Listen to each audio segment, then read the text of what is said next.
আসসালামু আলাইকুম friends, welcome back to my channel.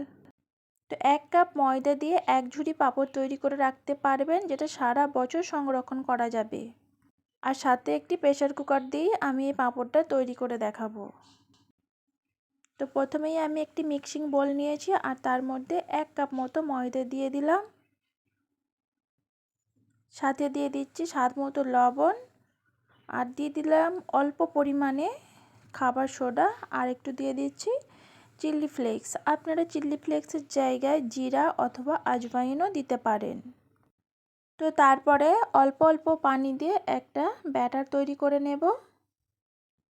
তো এটা নর্মাল পানি দিয়ে আমি করব, এটা গরম পানি নয়। আর ব্যাটারটা একটু পাতলাই তৈরি করতে হবে, খুব বেশি ঘন করব না।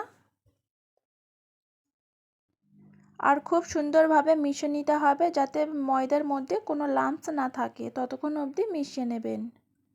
আর এখানে দেখুন আমি প্রেসার কুকার নিয়ে নিয়েছি, বলেছি প্রেসার কুকারের মাধ্যমে আমি পাঁপড়টা তৈরি করে দেখাবো। তো পানিটাকে খুব ভালো করে গরম করে নেব। আর প্রেসার কুকারের মাপের যে কোনো আপনারা ঢাকনা নিয়ে নেবেন। এখানে দেখুন ব্যাটারটাকে আর একটু আমি ভালো করে মিশিয়ে নিচ্ছি।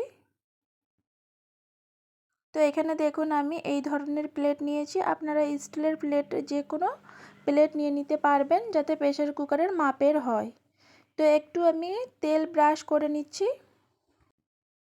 তো যে কোনো কাপড় অথবা টিস্যু পেপার দিয়ে এভাবে করলেই দেখবেন খুব সুন্দরভাবে তেল লাগানো হয়ে যাবে। আর খুবই সহজে একটি টিপস, বিরাজ ছাড়া এই কাজটি করে নিতে পারবেন। তো এখানে আমি দেখুন একটা প্লেটের মধ্যে দিয়ে দিয়েছি পাঁপড়ের ব্যাটারটা, আর এভাবে দিয়ে একটু নাড়িয়ে নেবেন, তাহলে দেখবেন সমান করে চারিদিকটায় হয়ে যাবে।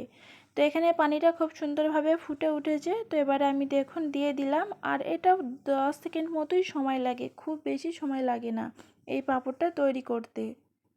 তো এখানে দেখুন খুব সুন্দরভাবে হয়ে গিয়েছে। তো এটাকে আমি তুলে নেব আর একটা দিয়ে দিচ্ছি। তো এইভাবেই আমি করতে থাকবো, আর ঠান্ডা হয়ে গেলে তারপরেই প্লেট থেকে পাঁপড়টাকে তুলে নেবেন। তো এখানে দেখুন আমি একটা স্টিলের প্লেটে দিয়ে দিয়েছি। আর খুবই সহজ এই পাঁপড়টাকে উঠানো। একটা চাকু নেবেন, দিয়ে ধারটা হালকাভাবে ছাড়িয়ে নেবেন, দেখবেন ইজিভাবে উঠে যাবে, একদম খুব সহজেই উঠে যাবে, আর একটুও কিন্তু ছিঁড়ে যাবে না। তো অনেকে পাঁপড় তৈরি করতে জানে না, একবার দেখলেই আশা করছি বানিয়ে নিতে পারবেন। তো আপনারা চাইলে এই পাঁপড়টা বছর জুড়ে সংরক্ষণও করা যাবে। তো এখানে দেখুন ঠান্ডা হয়ে যাবার পরে আমি একটা একটা করে তুলে নিচ্ছি। আর কত সহজেই দেখুন ছাড়িয়ে যাচ্ছে, একটুও কিন্তু ছিঁড়েও যাচ্ছে না। তো এখানে দেখুন বাকি পাঁপড়গুলো তৈরি করা হয়ে গেছে। তো এবারে আমি রোদে দিয়ে দেব। তো এই পাঁপড়গুলো তৈরি করতে একদিনের মধ্যেই হয়ে যাবে। তো এই পাঁপড়গুলো শুকাতে খুব বেশি সময়ও লাগে না, যদি ঠিকঠাক রোদ হয় একদিনের মধ্যেই পাঁপড়গুলো তৈরি হয়ে যাবে। তো এখানে 3-4 ঘন্টার মধ্যেই পাঁপড়গুলো খুব সুন্দরভাবে শুকিয়ে গিয়েছে। তো এবারে চলুন এখানে আমি পাঁপড় একটা ভেজে দেখাচ্ছি। তো কড়াই গরম হয়ে যাবার পরে এখানে আমি 2 কাপ পরিমাণ মতো তেল দিয়ে দিলাম, আর তেলটাকে খুব ভালো করে গরম করে নেব। তো এতক্ষণ আমার সাথে থাকার জন্য অসংখ্য ধন্যবাদ। তো এখনও অবধি যারা লাইক করেননি প্লিজ একটি লাইক করে দেবেন, আর নতুন বন্ধু হয়ে থাকলে চ্যানেলটিকে সাবস্ক্রাইব করে পাশে থাকা বেল আইকনটি অবশ্যই ক্লিক করবেন, এতে করে আমার ভিডিওর নোটিফিকেশন সবার প্রথমে আপনাদের কাছে পৌঁছে যাবে।